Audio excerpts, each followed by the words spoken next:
Hello dear students. तो आज का जो ये लेक्चर है ये है किंगडम मोनिरा, क्योंकि यहाँ से आगे जो है अब आपको detail study of kingdom monera, protista और फंजी है। तो सबसे पहले किंगडम मोनिरा जो है, चूँकि यहाँ जो किंगडम मोनिरा जो आप लोगों ने वेटेकर्स 5 किंगडम सिस्टम में देखा, ये प्रोकैरियोट्स है, यूनिसेलुलर होते हैं। तो ये टर्म जो है पहली बार अर्नेस्ट हैकल ने 1866 में मोनिरा जो टर्म कॉइन किया था, जिसने 3 किंगडम सिस्टम क्लासिफिकेशन जो दिया था। ठीक है, तो जनरल कैरेक्टर्स इसका क्या है, किंगडम मोनिरा जो है इसका आपको जो किंगडम मोनिरा है, इसके जितने भी बाकी जैसे कि आर्ची बैक्टीरिया है, यू बैक्टीरिया, माइकोप्लाज्मास है, इनमें इन सब के जो जनरल कैरेक्टर्स यहाँ लिखा गया है। तो जनरल कैरेक्टर्स लगभग इनके सेम होंगे। ठीक है, तो पहली बात यह है कि इस किंगडम मोनिरा में जितने भी ऑर्गेनिज्म है ये सारे यूनिसेलुलर है। ठीक है, एक ही सेल रहते हैं, इसमें मल्टी सेलुलर इनकी जो ऑर्गेनाइजेशन नहीं है। सेलुलर ऑर्गेनाइजेशन सिर्फ यूनिसेलुलर है, और वो सेल भी है तो क्या है, प्रोकैरियोटिक ऑर्गेनाइजेशन है, यानी प्रोकैरियोटिक सेल्स हैं। तो प्रोकैरियोट्स आपको पता है, प्रोकैरियोट्स ऐसे सेल को कहते हैं जिसमें कोई भी मेम्ब्रेन बॉन्ड ऑर्गेनेलीज नहीं होगा, जैसे माइटोकॉन्ड्रिया है, गोल्जी एपरेटस है, एंडोप्लाज्मिक रेटिकुलम है, न्यूक्लियस है, वेल डिफाइंड न्यूक्लियस, तो ये सब एब्सेंट होंगे। ठीक है, एंड इसमें कौन कौन से ग्रुप है जो ये मोनिरा है, यहाँ आर्ची बैक्टीरिया आते हैं, बहुत पुराना जो हमारे बैक्टीरियाज की जो ग्रुप है। यू बैक्टीरिया जिन्हें हम एक्चुअल बैक्टीरिया बोलते हैं, ट्रू बैक्टीरियाज, माइकोप्लाज्मा जो है, ये ग्रुप्स जो है आपको यहाँ पढ़ाया जाएगा। ठीक है, अच्छा, ये यूजुअली तो यूनिसेलुलर होते हैं, लेकिन कभी कभी ये ग्रुप्स में भी हो सकता है, कॉलोनियल हम उनको बोलते हैं, या ग्रुप्स में जब होगा तो इस तरह फ्लेमेंट की शक्ल में भी होते हैं, ऐसा हो सकता है। जहाँ तक इनका जो सेल वॉल है, सेल वॉल जो है यहाँ होता है, लेकिन सेलुलोज की बने नहीं होते हैं, नॉन सेलुलोजिक होते हैं, एंड इज़ कंपोजिड ऑफ पेप्टाइडोग्लाइकन, जिसको हम म्यूरिन भी कहते हैं या म्यूकोपेप्टाइड कहता है। तो जो ये मैंने आप लोगों को पहले ही पढ़ाया है, एक चीज़ यहाँ पे ख्याल रख लीजिए, जो ये पेप्टाइडोग्लाइकन है या जो म्यूरिन है या म्यूकोपेप्टाइड जो होते हैं, एक पॉलीमर है किस चीज़ का, N acetyl glucose amine and N acetyl muramic acid. ठीक है, थ्रू β14 लिंकेज। तो ये आप लोगों को मैं यहाँ से सिखाऊंगा। देख लीजिए, ये जो स्ट्रक्चर आप देख रहे हैं, इसको छोड़ के जिसको मैंने गोल किया गया है, ये जो स्ट्रक्चर आपको मिल रहा है ये डी ग्लूकोज है। ठीक है, और यहाँ पे भी ये जो स्ट्रक्चर मैंने बनाया है ये भी डी ग्लूकोज है। तो ये जो आप और ये पोर्शन आप छोड़ दें, ये जो बाकी स्ट्रक्चर रहेगा ये डी ग्लूकोज है। ठीक, ये डी ग्लूकोज एक यूनिट, ये दूसरा डी ग्लूकोज यूनिट, जब इस तरह से बहुत सारे डी ग्लूकोज यूनिट जो है वो आपस में, ये एक अगर यहाँ से आप नंबरिंग करोगे 1 2 3 4 5 6, इस तरह से यहाँ से भी अगर करोगे 1 2 3 4, कार्बन नंबर 5, तो इस तरह से ये क्या होता है कि एक जो ग्लूकोज है, दूसरा ग्लूकोज डी ग्लूकोज जो है, इनकी मतलब पॉलीमराइज हो जाते हैं। ये एक का कार्बन नंबर 1, दूसरे का कार्बन नंबर 4, यहाँ से इनका क्या हो जाता है, लिंकेज हो जाता है। तो नॉर्मली ये सेलुलोज में डी ग्लूकोज होता है। ठीक है, सेलुलोज जो सेल वॉल होते हैं, सेलुलोज का बना जो सेलुलोज में ये सिंपल, ये भी डी ग्लूकोज और एक डी ग्लूकोज और एक डी ग्लूकोज, इस तरह से बहुत सारे डी ग्लूकोज जो है वो पॉलीमराइज होके जो सेलुलोज बनता है। अब यहाँ तो सेलुलोज नहीं है, यहाँ लिखा है क्या, एन एस्टाइल ग्लूकोज अमाइन। तो देखो क्या है, अब इसी डी ग्लूकोज को, ये डी ग्लूकोज एक यूनिट 2 यूनिट यहाँ बनाया है, इसी डी ग्लूकोज के कार्बन नंबर 2 पे जो ये ग्रुप है ना, एस्टाइल ग्रुप, जब ये ग्रुप जहाँ ऐड हो जाता है, तो ऐसे ग्लूकोज को, ऐसे डी ग्लूकोज को हम बोलते हैं एन एस्टाइल ग्लूकोज अमाइन। है तो डी ग्लूकोज ही, लेकिन इसके दूसरे जो कार्बन है यहाँ पे ये एस्टाइल ग्रुप, ठीक है, ऐड हो गया होगा। इसी तरह से ये हो गया एन एस्टाइल ग्लूकोज अमाइन। और दूसरा यहाँ पे, यहाँ देख लीजिए, ये भी एक डी ग्लूकोज है, इसके भी कार्बन नंबर 2 जो है यहाँ पे एस्टाइल ग्लूकोज अमाइन ग्रुप है, और कार्बन नंबर जो 3 है यहाँ पे म्यूरेमिक एसिड की जो ग्रुप है ये अटैच्ड है, इसलिए इस वाले को जो है, इसको हम एन एस्टाइल म्यूरेमिक एसिड बोलते हैं। है तो ये भी डी ग्लूकोज, लेकिन इसमें एडिशन कुछ इस तरह से और जो कंपाउंड्स है इसके साथ अटैच होते हैं। ठीक है, तो ये एन एस्टाइल ग्लूकोजामाइन है, ये एन एस्टाइल म्यूरेमिक एसिड है, फिर एन एस्टाइल ग्लूकोजामाइन होगा, फिर एन एस्टाइल म्यूरेमिक एसिड। तो इस तरह से बहुत सारे इनकी क्या हो गई होगी, पॉलीमराइज हो गया होगा, तो उसी को हम बोलते हैं पेप्टाइडोग्लाइकन या म्यूरिन या म्यूको पेप्टाइड। ठीक है, which is a polymer of N acetyl glucosamine, ये एन एसिटाइल म्यूरेमिक एसिड, ये वाला हो गया एन एस्टाइल म्यूरेमिक एसिड। ठीक है, थ्रू β14 लिंकेज। तो ये पहले कार्बन की यानी एक कार्बन का एक ग्लूकोज का कार्बन नंबर 1 और दूसरे ग्लूकोज की कार्बन नंबर 4 से इस तरह से लिंकेज हो गया होता है थ्रू β14 लिंकेज। अब देखो यहाँ मैंने इसको ऐसे गोल, ये मैंने अलग खोल के बनाया है, यहाँ पे शॉर्टकट में बना है एन एस्टाइल ग्लूकोजामाइन, फिर म्यूरेमिक एसिड, फिर ग्लूकोजामाइन, फिर म्यूरेमिक एसिड, ठीक है। और इस तरह से दूसरा एक, ये तो एक चेन बन गया, इस तरह से दूसरा एक चेन भी इस तरह से होगा, N acetyl glucosamine, muramic acid, ठीक है, ग्लूकोजामाइन एंड सो ऑन। तो यहाँ पे मैंने क्या देखा है, जो भी ये एन एस्टाइल म्यूरेमिक एसिड होता है, यहाँ मैंने बनाया है ना ये, इससे नीचे जो ये CH यहाँ आपको दिख रहा है, इसके नीचे होता है इस तरह से, और क्या होते हैं कुछ 4 अमाइनो एसिड इसके साथ जुड़ा हुआ होता है, 1 2 3 4 टेट्रापेप्टाइड इसको हम बोलते हैं, ठीक है। एलेनिन या अमाइनो एसिड है, आप सोच रहे होंगे ये क्या है एलेनिन, तो ये कुछ अमाइनो एसिड्स के नाम है, जैसे कि 23 अमाइनो एसिड्स है जो प्रोटीन सिंथेसिस में हिस्सा लेता है। तो एक alanine, D glutamic acid, L lysine, D alanine. तो ये एल और डी जो है ये एक्चुअली हम पोलैरिटी के लिए डालते हैं, जब इस पर कोई पोलराइज्ड लाइट डालते हैं तो कुछ कंपाउंड जो है उसको लेफ्ट साइड में मोड़ देते हैं, कुछ जो है वो राइट साइड में। तो डेक्स्ट्रो एंड लीवो इसको इस्तेमाल करते हैं, जो राइट की साइड में जो लाइट को ये मोड़ देगा पोलराइज, उसको हम डेक्स्ट्रो बोलते हैं, जो लेफ्ट साइड में मोड़ देगा तो उसको लीवो कहते हैं। ये पोलैरिटी देखने के लिए हम बहुत सारे कंपाउंड या अमाइनो एसिड्स का ये वहाँ इस्तेमाल करते हैं, ठीक है, स्टीरियो केमिस्ट्री में। बहरहाल यहाँ पे ये 4 अमाइनो एसिड्स होते हैं, टेट्रापेप्टाइड, ठीक है। अमाइनो एसिड जो है पेप्टाइड बॉन्ड के जरिए आपस में जुड़ा हुआ होता है, ये एन एस्टाइल म्यूरेमिक एसिड के साथ जुड़ा होगा, यहाँ ये शॉर्टकट में यहाँ नाम लिख के यही स्ट्रक्चर है, ठीक है, यहाँ पे होगा, ठीक है, इस तरह से नीचे की तरफ हो गया यहाँ 4। और इसी तरह से दूसरा जो एक लाइन, एक और चेन होगा, उसके भी जो नाम है यहाँ पे भी इस तरह से होगा, वही है ना, आप ऊपर की तरफ देखा है वही देखो यहाँ से सीक्वेंस में L alanine, D glutamic acid, lysine, और ठीक है ये 4 पेप्टाइड टेट्रापेप्टाइड यहाँ से भी। तो ये जो आखिरी पेप्टाइड होता है डी एलेनिन, एक किसका, एक चेन का, और दूसरे चेन का भी जो आखिरी यहाँ पे डी एलेनिन, ये आपस में 5 और अमाइनो एसिड्स है, ठीक है। यहाँ पे 1 2 3 4 और 5 दिखा है, यानी 5 अमाइनो, जिसको हम ये लाइसिन है, लाइसिन भी एक अमाइनो एसिड है जिस तरह यहाँ है। तो lysine lysine lysine lysine lysine, तो इस तरह से 5 अमाइनो एसिड के ज़रिए जुड़ा हुआ होता है, ठीक है। तो यूं क्या होता है कि एक जो म्यूरिन की जो या पेप्टाइडोग्लाइकन की चेन, दूसरा पेप्टाइडोग्लाइकन की चेन जो है, आपस में इन 4 जो अमाइनो एसिड्स है, इनके आखिरी वाले अमाइनो एसिड इस तरह से इसके साथ जुड़ा हुआ होता है। तो इस तरह से ये आपस में एक दूसरे के साथ बहुत सारे, ये एक ही नहीं होंगे, जब आप किसी सेल वॉल में देखेंगे तो इस तरह से लाखों चेन इस तरह से आपस में एक दूसरे के साथ जुड़ा हुआ होगा। तो इस तरह से सेल वॉल बना होता है। कौन सा वाला सेल, जो बैक्टीरियाज में नॉर्मली हमारा होता है, म्यूरिन या पेप्टाइडोग्लाइकन। तो बैक्टीरिया का सेल वॉल जो है जब खोल के देखोगे बिल्कुल ऐसा ही होगा, ठीक है। तो हम जब कोई एंटीबायोटिक ड्रग्स नहीं लेते हैं, जैसे हम दवाई खाते हैं अक्सर एंटीबायोटिक्स, ठीक है, तो वो अक्सर जो है एंटीबायोटिक्स हम इस वाले जो बॉन्ड यहाँ होते हैं, ये लाइसिन का बॉन्ड नहीं है, इसको टारगेट करके हम बनाते हैं। यानी ऐसे केमिकल्स या ऐसे जो केमिकल्स होते हैं उन ड्रग्स में, जो जाके ये जो है ना लाइसिन पेंटालाइसिन जो यहाँ पे होते हैं, इस सेल वॉल की इस बॉन्ड को जो है वो ब्रेक कर देता है। नतीजा ये होता है कि ऐसे एंटीबायोटिक जो ही जाके इस बॉन्ड को जब ब्रेक कर देगा तो यूँ हो जाएगा कि जो सेल वॉल है बैक्टीरिया का वो डिस्टर्ब हो जाएगा या वो बिखर जाएगा, ठीक है। जब सेल वॉल ही एक बैक्टीरिया का बिखर जाता है तो उससे वो जो बैक्टीरिया है वो किल हो जाता है, ठीक है। तो इनको हम टारगेट यूजुअली जो ड्रग्स है, ये बहुत सारे किस्म के ड्रग्स होते हैं, तो कुछ ड्रग्स, ज़्यादातर एंटीबायोटिक ड्रग जो है वो इनको हम टारगेट करते हैं, ठीक है। इन टेट्रापेप्टाइड की जो यहाँ पे लाइसिन वाला जो है, ठीक है। तो ये याद रखने की कुछ चीज़ें हैं। बहरहाल ये आप लोगों को मैंने यहाँ बताया कि जो सेल वॉल लो होता है किसमें, हमारे जो मोनीराज जो होते हैं इनमें पेप्टाइडोग्लाइकन्स की होती है। कुछ एक्सेप्शन हालांकि है, एक ग्रुप है, तो जैसे आर्ची बैक्टीरिया जो ग्रुप है वहाँ जो है ये स्यूडोपेप्टाइडन की होते हैं, ठीक है। जैसे कि in archaebacteria cell wall is made up of pseudomurein और स्यूडोपेप्टाइडोग्लाइकन।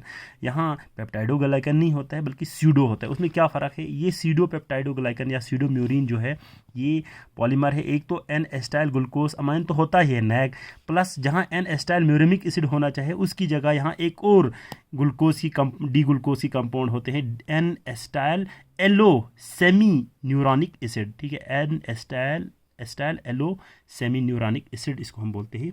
तो इन दोनों की पॉलीमर से बना हुआ होता है, किन में, आर्ची बैक्टीरिया में। अदरवाइज जो है सब में किसका बना हुआ होता है, पेप्टाइडोग्लाइकन का, लेकिन आर्की बैक्टीरिया में जो है वो स्यूडो पेप्टाइडोग्लाइकन या स्यूडोम्यूरिन की बनी होती है, ठीक है। इसी तरह से एक और ग्रुप इसमें आते हैं, जैसे कि माइकोप्लाज्मा है, वहाँ तो ये cell wall all together absent ही होता है, ठीक है।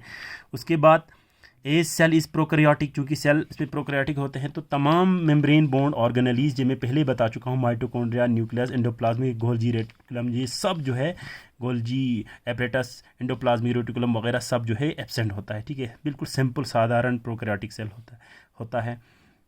अच्छा, चूँकि अब न्यूक्लियस जब होता नहीं है तो अदरवाइज यूकैरियोटिक सेल में तो डीएनए और वगैरह आरएनए जो भी होगा वो कहाँ होता है, वो न्यूक्लियस के अंदर। तो यहाँ क्या होता है, नेगेटिव चार्ज डीएनए होता है ऐसे ही सेल के साइटोप्लाज्म के अंदर, और कुछ नॉन हिस्टोन प्रोटीन्स होते हैं, कुछ प्रोटीन्स हैं जिनको हम नॉन हिस्टोन प्रोटीन्स हैं, ठीक है। ये एसिडिक प्रोटीन्स होते हैं जो आपस में, यानी इनमें पॉजिटिव चार्ज होता है और ये डीएनए इसमें नेगेटिव चार्ज, या आपस में मिल जाते हैं और इस तरह से एक रीजन जो बीच में होगा वहाँ होता है ये मौजूद, जिसको हम न्यूक्लियाइड कहते हैं। न्यूक्लियस नहीं होता है, न्यूक्लियोइड होगा, ठीक है, जहाँ पे ये मान लो आप एक क्रोमोजोम की शक्ल में हो सकता है। नॉर्मली हम क्रोमोजोम उनको नहीं बोलेंगे, क्यों, क्योंकि क्रोमोजोम बनने के लिए हिस्टोन प्रोटीन्स की ज़रूरत होता है, जिसके ऊपर ये डीएनए जो है रैप होकर फिर बनता है क्रोमोजोम। तो यहाँ पे हिस्टोन प्रोटीन जो है वो एब्सेंट होता है, नॉन हिस्टोन प्रोटीन इनके सेल में देखा गया है, ठीक है। आरएनए भी होते हैं, बाय द वे यहाँ लिखते चलें कि आरएनए जो है ये भी प्रेजेंट होता है, ठीक। उसके अलावा राइबोसोम जो है ये प्रेजेंट है, 70S टाइप होते हैं, क्योंकि ये 80S वाला जो है यूकैरियोट्स में होता है 70S। तो ये सेडिमेंटेशन कोएफिशिएंट के हिसाब से है, जब हम इनको सेंट्रीफ्यूगेट करता है तो ये एक ख़ास लेवल पे जो है वो सेटल हो जाता है राइबोसोम, ठीक है। तो 80S वाला इनमें होता है, 70S जो है हमारे जितने भी ये मोनीरास है इनमें 70S होता है, प्रोकैरियोट्स में यही 70S टाइप होता है। न्यूट्रिशन एब्जॉर्प्टिव होते हैं, क्योंकि बहुत सारे इसमें बैक्टीरियाज भी है, यू बैक्टीरियाज, क्योंकि आपको पता है वो dead and decaying organic matter पे जो है अपना गुजारा करता है, डिकम्पोजर्स है, तो ऑब्वियसली इनमें एब्जॉर्प्टिव होगा। कुछ जो है इनमें ऑटोट्रॉप्स जो है, अगर वो ऑटोट्रॉपिक होते हैं तो ये कीमो ऑटोट्रॉप्स होते हैं या फोटो ऑटोट्रॉप्स होते हैं। Chemo autotrophs means chemical reaction के दौरान जो एनर्जी रिलीज़ होते हैं उसी को इस्तेमाल करते हैं फूड सिंथेसिस में, या फोटो ऑटोट्रॉपिक होगा, यानी सूरज की जो एनर्जी है उसको इस्तेमाल करते हैं, जैसे साइनोबैक्टीरियास में होगा। अच्छा, रिप्रोडक्शन जो है वो एसेक्सुअली ज़्यादा होते हैं। Asexual reproduction is carried out by binary fission के ज़रिए होते हैं। बाइनरी फिशन आपको पता है कि किस तरह से होता है, ठीक है। और सेक्सुअल रिप्रोडक्शन अगर होगा तो वो कंजुगेशन के ज़रिए होगा, ये आगे चल के अच्छी तरह से एक्सप्लेन भी किया जाएगा। फ़िलहाल रेस्पायरेशन जो है ये वेरीज होता है, यानी अलग अलग होगा। या तो ये ऑब्लिगेट एरोब्स होते हैं, एरोब्स तो आपको पता है जो ऑक्सीजन की मौजूदगी में अपना रेस्पायर करते हैं, रेस्पिरेशन करते हैं, तो ऑब्लिगेट हो गया जो ज़रूरी होगा, ठीक है। इस तरह से कुछ ऑब्लिगेट एनरोब्स है जो बिल्कुल विदाउट ऑक्सीजन रेस्पिरेशन दिखाता है। कुछ फैकल्टेटिव है, फैकल्टेटिव मतलब मतलब ये हो गया कि है तो फैकल्टेटिव, एरोब्स जो है तो मतलब एनएरोब, लेकिन एरोबिक कंडीशन में भी ये लिव कर सकता है। इसी तरह से फैकल्टेटिव एनएरोब मतलब है ये असली एरोब है लेकिन एनएरोबिक कंडीशन में भी ये ग्रो कर सकता है। फैकल्टेटिव मतलब हो गया टेम्पररी सोरा।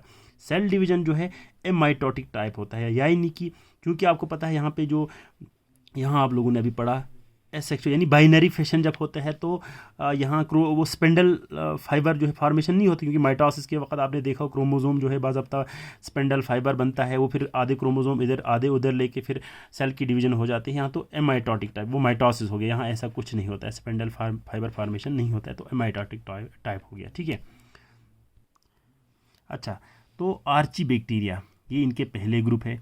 एक्सट्रीमोफाइल्स इनको हम कहते हैं। एक्सट्रीमोफाइल्स क्योंकि ये एक्सट्रीम कंडीशंस में ग्रो करते हैं।